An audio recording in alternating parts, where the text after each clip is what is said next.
Olá pessoal, bem-vindo à aula 4. Nessa aula nós vamos falar de discriminação de preços, venda casada, tarifas em duas partes e investimento em anúncios e propaganda. Tá? Todos esses tópicos são uma exploração do poder de mercado dos monopólios ou de firmas que tenham poder de mercado ou de monopólio. Tá? E aí a gente vai ver em mais detalhes e tem vários exemplos interessantes. Essa aula é bem interessante, bastante dinâmica por causa dos exemplos, tá ok? Eu sou o professor Vitor Sena, esse é o período letivo especial de 2020 e esse é o curso de Microeconomia 2 da Universidade Federal de Ouro Preto. Então vamos lá para a nossa aula, deixa eu colocar aqui no slide. Aqui já está o programa da aula, estou no slide 4, tá? Temos apenas 4 tópicos, mas eu vou dividir cada tópico para uma aula, tudo bem? Vai ficar melhor para essa aula daqui, tá? Então, discriminação de preços será a aula 4.1. Tarifas em duas partes. Imagino que a aula possa ficar um pouco pequena, mas vai ser a aula 4.2. Venda casada, eu preciso de uma aula também, que será a 4.3. E publicidade, é interessante ter uma aula só para essa parte, será a 4.4. Então, temos 4 aulas aí para essa aula 4, tá? As empresas com poder de mercado encontram-se em uma posição invejável, pois têm potencial para obter grandes lucros, tá? Então, aquele poder de mercado que nós vimos na aula 3 reverte para a empresa lucros econômicos positivos, tá? Então, o lucro econômico positivo é algo extraordinário aí, quando se comparado com a concorrência perfeita, tá ok? No entanto, isso pode depender crucialmente da estratégia de preços da empresa. Tá? Então, existem várias estratégias de preços que são estudadas aqui em Micro 2 e a gente vai ver como conceituá-las. Tá? Mesmo no caso em que decidem cobrar um preço único, é importante ter uma boa estimativa da elasticidade de preço da demanda relevante. Né? Lembra do exemplo do VHS no finalzinho da aula 3.5? As empresas precisavam ter uma boa estimativa, pois senão elas perderiam em algum dos mercados, tá? E aí o preço oscilava muito. Depois que se começou a colocar os DVDs, não mais para locação, mas sim para o consumidor final, os preços baixaram bastante e convergiram bastante. Então, quer dizer, às vezes as empresas não têm uma ideia muito boa de qual preço colocar, porque não tem uma ideia boa da elasticidade que está vigorando naquele mercado, tá? Estratégias complexas que envolvam a determinação de diversos preços exigem ainda mais informação sobre a demanda. Então, quando nós estivermos vendo aqui venda casada, a gente vai ver que venda casada pode exigir bastante informação, tá ok? Parte dessa informação as próprias lojas, os próprios ofertantes podem conseguir fazendo um bom registro das suas vendas, tá ok? Mas é interessante ter essa informação, tá? Tem um exemplo aqui de preço de monopólio, tá ok? Para vocês acharem o preço de monopólio aplicando nessa demanda daqui, tá? Tem uma curva de custo um pouquinho diferente, que é uma curva de custo cúbica, tudo bem? Ela vai fazer um comportamento usual aqui para algumas curvas de custo, não tem custo fixo, né? Então ela vai fazer assim, tá? Uma curva de custo total bastante interessante. A curva de custo total médio dessa firma fica um Uzinho bonitinho e vocês podem conferir lá, tá? Então façam esse exercício aí como um teste. Vamos falar aqui da discriminação de preços, tudo bem? Discriminação de preços é muito interessante porque é uma estratégia para o monopólio lucrar ainda mais, tá? Na aula 3 nós falamos de monopólio que usava apenas um preço para todos os consumidores. Então esse monopólio é dito que ele não discrimina preços. Ele faz o mesmo preço para todo mundo. Aquele produto tem o mesmo preço para qualquer tipo de consumidor. Tá? Só que vale a pena discriminar os consumidores. Os consumidores que aceitam pagar mais vão ter um preço maior. Os consumidores que aceitam pagar apenas um preço baixo, mas ainda assim acima do custo marginal, terão um preço baixo. Bom, então a discriminação de preços é como as firmas podem fazer isso para discriminar o melhor possível os seus consumidores. cobrar caro de quem pode pagar caro e cobrar barato de quem pode pagar barato. Dessa forma, a firma está sendo mais lucrativa. Tá, ok? Então, uma estratégia para discriminação de preços tem por objetivo ampliar a base de clientes, né, para os quais a empresa pode vender e captar o máximo possível de excedente do consumidor.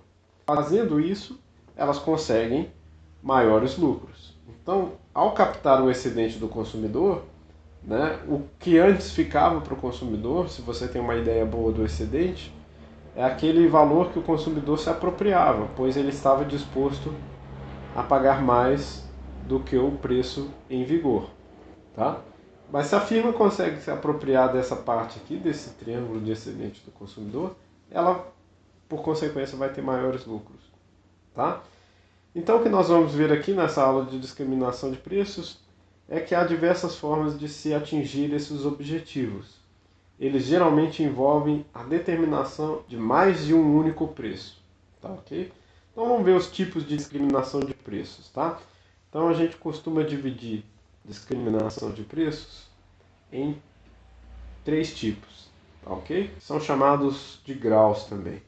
Tá? Primeiro grau. Para simplificar, tá? Existe uma dificuldadezinha conceitual para quem for estudar mais a fundo, mas pensa que primeiro grau é uma discriminação tanto no preço quanto na quantidade, tá? É P e Q, tá ok? O segundo grau é uma discriminação de quantidade, tá? Ou de qualidade, tudo bem? Então é que, ou vou pôr aqui para a gente falar mais um pouquinho, é qualidade do produto, tá? Então, uma estratégia bem engenhosa é as firmas mudarem um pouquinho o produto para assim conseguirem cobrar preços diferentes. Vocês vão ver que segundo grau é uma prática bastante vigente no mercado, tudo bem? E terceiro grau é chamada de apenas nos preços, tá? E essa forma vai precisar de uma maneira de fazer com que os consumidores não passem de um grupo para o outro, tá? Vai ficar mais claro quando eu citar os exemplos aí. Tudo bem? Para uma empresa monopolista, o ideal seria poder praticar uma discriminação perfeita de preços, que é essa chamada discriminação de primeiro grau, perfeita, tá? Cobrando de cada cliente o seu respectivo preço de reserva. Essa é a chamada discriminação de preço de primeiro grau. Tá? É o caso que a firma consegue ajustar perfeitamente preço e quantidade para cada consumidor. Então, deixa eu fazer uma comparação aqui para vocês perceberem. Tudo bem? Então, eu tenho uma demanda para o monopólio aí, né? Lembra que o monopólio está se deparando com uma demanda de mercado só para ele, né? Só para aquela única firma, tá? Como é que era? Se eu fizesse aqui como nós fizemos na aula 3, vou colocar um custo marginal constante, né? Nós achamos aquela reta de receita marginal, tudo bem? Quando o ponto era receita marginal igual a custo marginal, determinava a produção do monopólio, tá? O QM, ótimo aqui. E aí obtínhamos dessa forma o preço de monopólio, o PM, ótimo, tá? Simplificando bem, isso aqui era o lucro, tá? Você pode colocar a estrutura de custo médio aqui que dá um lucro um pouco mais exato, tá? Mas essa área aqui é uma aproximação do lucro que o monopólio obtém, mas uma parte esse monopólio não se apropriava. Deixa eu fazer de verde aqui.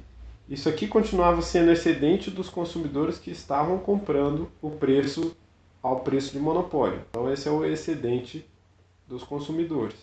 Nós vimos também, deixa eu fazer de laranja, que toda uma área aqui era desperdiçada, tudo bem? Então haviam consumidores nessa área que eu estou representando em laranja que gostariam de participar desse mercado, mas não participavam. Isso aqui era perda de excedente ou perda peso morto advinda do monopólio, tá ok? Então o ponto é o seguinte, né? Vamos dar nome para essas áreas aqui. Tanto essa área A quanto essa área que eu vou chamar de B, aqui embaixo, não estão sendo aproveitadas. Tudo bem? Então, o monopolista não está conseguindo vender mais caro do que PM, não valeria a pena porque ele perderia mais vendas do que seria ótimo para ele, tá? Lembrando que esse ponto aqui é o ponto de lucro máximo, né? Então esse é o ponto eficiente para o monopólio, tá bom? E não se aproveita desse ponto B. Então, na verdade, existe alguma maneira do monopólio tentar se aproveitar disso? Então, se o monopólio conseguisse vender para cada consumidor o preço exato dele, seria um modelo totalmente customizado, tá? On demand, tudo bem? Então, para cada pessoa, eu obtenho o preço dela, tudo bem? Então, pensa de novo aqui nessa demanda com esse custo marginal, e nós sabemos que em cada ponto dessa demanda existe um consumidor propenso a pagar aquele preço, tá? Então, é o monopolista procurar isso, tudo bem? Até hoje não se conseguiu fazer isso, ainda bem para nós consumidores, né? Vou chamar essa área aqui de G, de discriminação de primeiro grau, né? Mas se o monopolista conseguisse cobrar de cada pessoa o preço máximo que ela está disposta a pagar, ele obteria lucros maiores do que ele obtém, tá? Esse triângulo aqui é maior do que aquele retângulo em azul que eu fiz anteriormente, tá? Então essa área de G aqui, vamos chamar esse retângulo de C, tá ok? E essa área que eu fiz em G, de discriminação de primeiro grau, é muito maior do que o lucro que ele obtinha ali, aproximado, claro, mas em C, tá ok? Bom, nunca se conseguiu isso, né? Mas ultimamente ficou preocupante. Essas empresas de internet, elas têm muita informação sobre os consumidores e elas podem, inclusive, ajustar para cada consumidor um determinado preço, tá? Tem o caso na Amazon sobre a venda de passagem nos Estados Unidos, que eles estavam muito preocupados da Amazon conseguir fazer isso, né? Um preço para cada consumidor e de acordo com as pesquisas que ele faz, tudo bem? Então, uma empresa tal como a Amazon, grande desse porte, e com muita informação sobre os consumidores, pode fazer um track tão perfeito dos preços que o consumidor está disposto a pagar, a ponto de achar um preço exato ou um preço quase exato da propensão máxima que aquele consumidor tem para cada passagem aérea ou para outro tipo de bem, tá? Então, esse é um tipo de exemplo que a gente dá para essa discriminação de primeiro grau, essa discriminação perfeita. Outro exemplo que se dá para essa discriminação de primeiro grau é tipo um advogado que cobra de cada cliente o quanto que ele está disposto a pagar, tá? Então, quando o advogado fala assim, não, você pode pagar o quanto você quiser, ou o médico também faz isso. Não, pode pagar o que você puder contribuir. Na verdade, essa tática pode parecer muito benevolente, mas na verdade ela pode ser até uma discriminação de primeiro grau, né? Das pessoas que você sabe que podem pagar mais, você deixa elas contribuírem com mais, e das pessoas que podem pagar menos, você deixa elas contribuírem com o que elas puderem pagar. Tudo bem? Então, advogados, médicos, alguns profissionais liberais que podem ter uma liberdade maior nos preços, podem fazer dessa forma, serve um pouco de exemplo aqui, mas a gente sabe que na prática é bem difícil discriminar totalmente, tá ok? Por outro lado, diversas outras formas de discriminação que são imperfeitas são frequentemente utilizadas para as firmas obterem lucros mais elevados. Então são as outras duas discriminações que nós veremos aqui nessa aula, tá? Discriminação de preços de segundo grau. E o que a discriminação de segundo grau faz? Ela estabelece preços diferentes para quantidades diferentes das mercadorias. Essa é a forma mais simples com a qual ela opera, tudo bem? É também chamada de discriminação de preço por meio de quantidades, por conta da firma dividir sua produção em faixas de consumo, tudo bem? Ou por uma ligação entre quantidades e descontos, tá? Também dito, né, que o lado estratégico da firma tenta distinguir os consumidores de acordo com a quantidade que eles estão comprando. Se eles estão comprando muito, eles são um determinado tipo de consumidor. Se eles estão comprando pouco, eles são de outro tipo, tá? Então a gente diz também, né, nessa teoria, nessa linha de pesquisa, a gente diz que os consumidores sinalizam o seu próprio tipo, escolhendo entre diferentes quantidades, tá ok? Os exemplos típicos são desconto em quantidade ou diferenciação da qualidade ou segmentação de assentos. Por exemplo, quando você tem venda de primeira classe, classe executiva e classe econômica em aviões e ônibus, na verdade todo o custo marginal ali naquele transporte é o mesmo. Então, quer dizer, pega um avião aí, traiu o nosso avião, né? O que se faz? Geralmente se faz uma classe, primeira classe aqui na frente, com assentos bem largos e com muito espaço, tudo bem? Então o que se vende na verdade para essa primeira classe é o espaço e alguns serviços, tá? Então essa é a primeira classe. Aí, quem gosta de mais espaço e mais serviço dentro do avião, paga um preço maior por conta disso, tá? Depois, menos comum hoje em dia, mas ainda existe uma outra classe aqui que tem um pouco mais de espaço, mas não é como na primeira classe, tem um pouco de nível a mais de serviço, mas não é como na primeira classe. Tudo bem? Isso aqui é o que a gente chama de executivo, tá ok?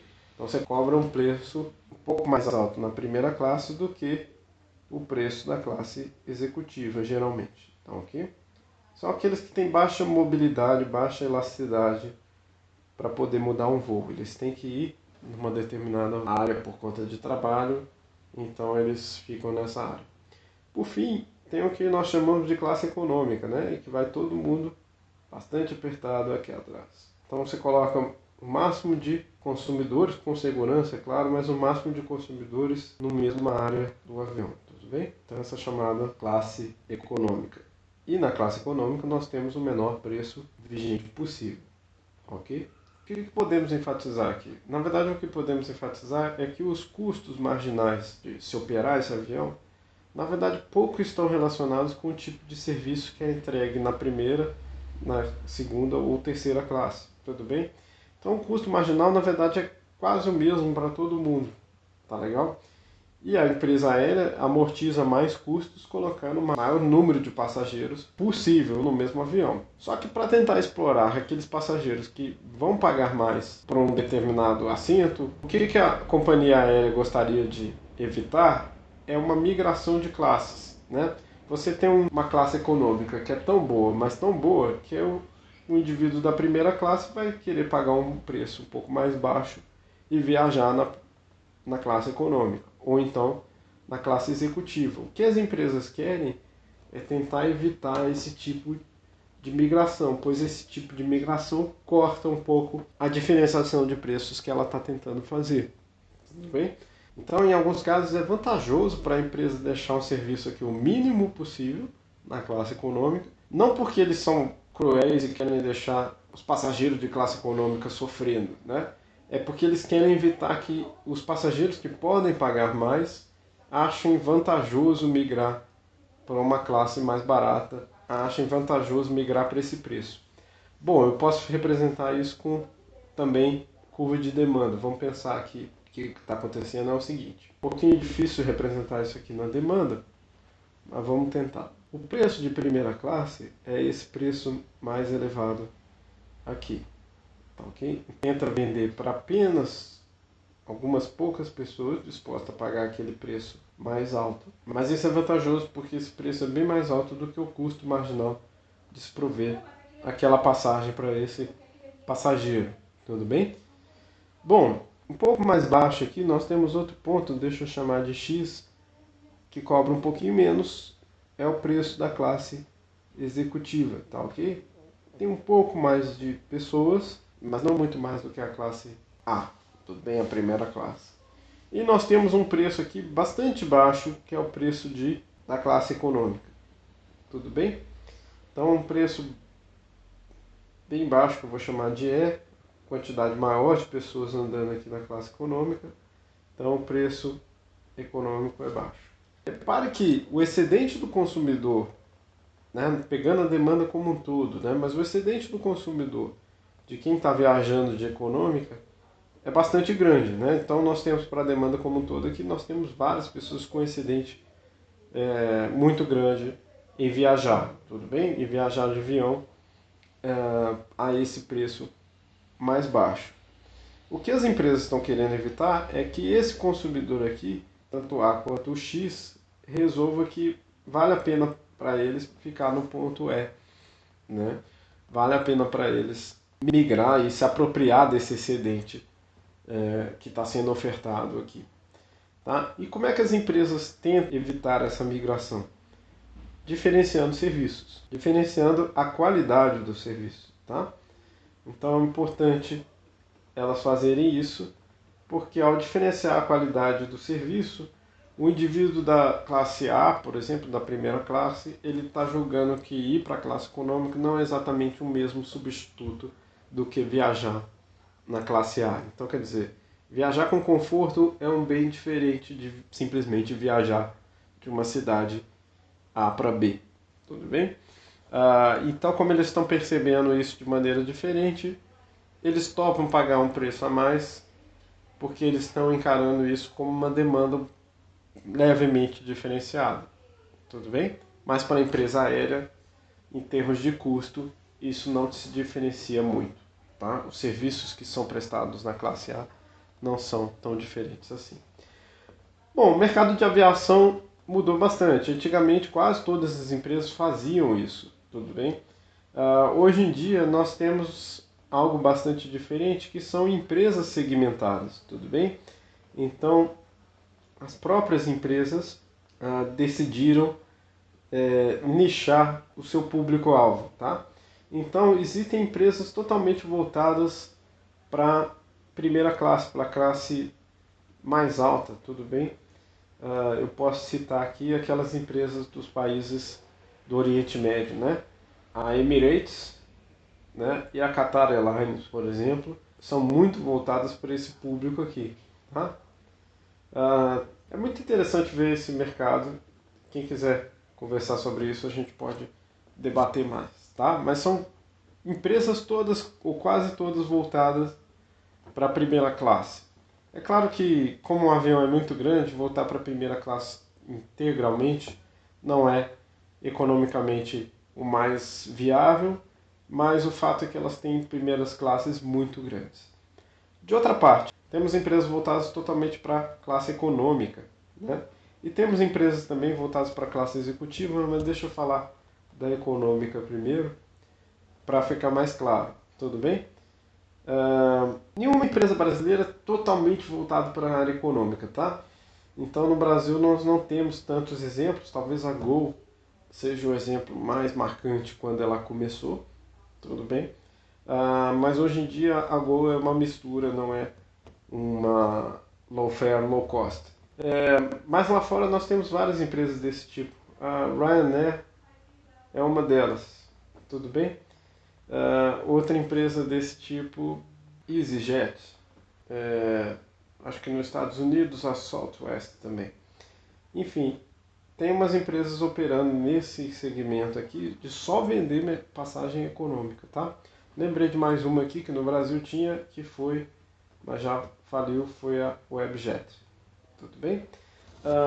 Então, nós tínhamos empresas totalmente voltadas para a parte econômica, porque para elas ficou mais lucrativo segmentar e vender um avião inteiro dessa forma. Pensa na Webjet tentando diferenciar para a primeira classe, eles já não teriam clientes de primeira classe mesmo, então para eles vale a pena tirar essas partes daqui e vender só passagem econômica para o avião inteiro. Eles vão ter público suficiente para fazerem os seus lucros ali, tá? O mercado de aviação é bastante complicado, com vários detalhes que entram em jogo aqui. Algumas dessas empresas, inclusive, estão com bastante dificuldade por vários motivos, porque o mercado oscilou, a pandemia, etc. Tá ok? Deixa eu passar outro exemplo, descontos para quem compra no atacado, tá?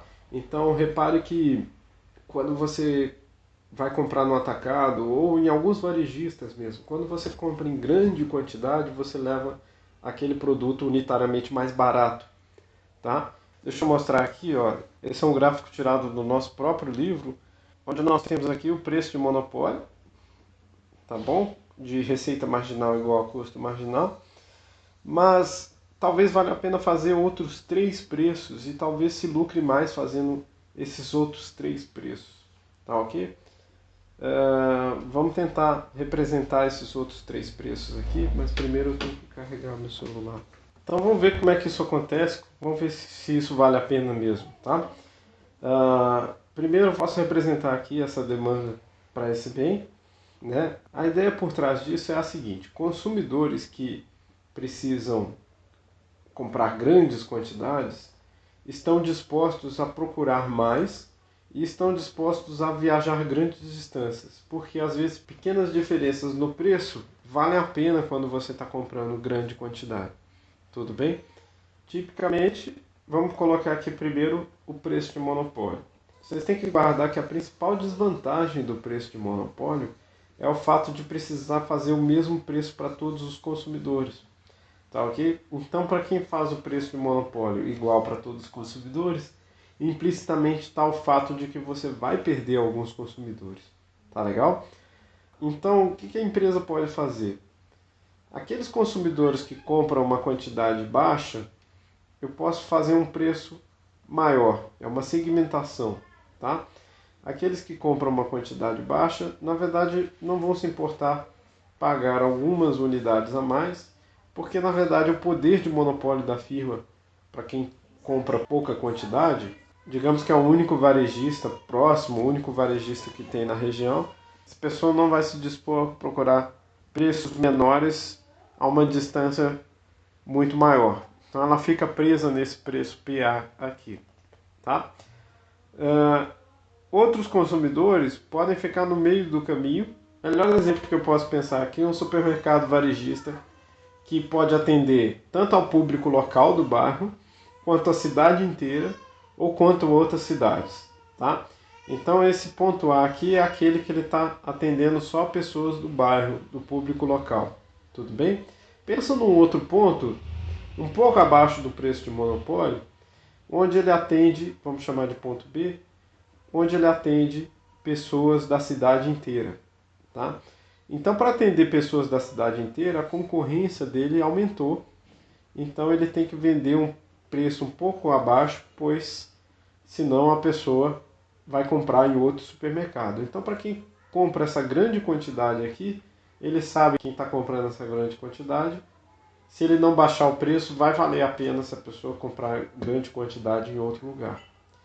E mais ainda, se nós tivermos o consumidor do tipo C, aí vale a pena ele fazer um preço de concorrência perfeita. Tudo bem? Porque esse consumidor tem tantas opções e ele está comprando uma quantidade tão grande que pequenas diferenças no preço vão fazer valer a pena ele procurar em outros lugares. E aí ele tem que baixar o preço, senão ele perde vendas. Tá legal? Então aquela discriminação que supermercados, varejistas ou até atacadistas fazem para quem compra grandes quantidades, aquele desconto é uma forma de discriminar lucrativamente. Então, em vez de ficar com apenas um tipo de lucro, que é esse lucro que eu vou representar rachurado aqui, a firma fica com 3 outros tipos de lucro, né? Mas todos eles, na soma, dão um lucro maior do que esse lucro de preço único. Tá legal? Então essa é a lógica por trás da discriminação de preços em quantidades. Por fim, existem preços diferenciados para pequenas diferenciações do produto. Tá ok? Alguns exemplos aqui, né? Café com creme, acréscimo de bacon, assinaturas impressas ou digitais, etc. Na verdade, a firma coloca apenas uma pequena diferenciação de custo marginal muito baixo, mas isso em termos de preço é muito maior do que o custo marginal, tá? Cadeias de restaurante fast food fazem isso, né? Pergunta para a pessoa, você gostaria de acrescentar mais queijo? Gostaria de acrescentar mais bacon? Na verdade, ao dizer que sim, você não está simplesmente sinalizando o que você gostaria de comprar, mas você está sinalizando o tipo de cliente que você é. Você está sinalizando que é um tipo de cliente que aceita pagar um preço, um prêmio no preço um pouquinho maior. Tudo bem? Então essas pequenas diferenciações ajudam as firmas a distinguirem os tipos de consumidor. Distinguindo os tipos de consumidor, elas conseguem fazer um pouco mais do seu poder de mercado fazendo um pouco mais desse poder de mercado, conseguem cobrar preços um pouco mais altos e lucrarem um pouco mais, tá ok?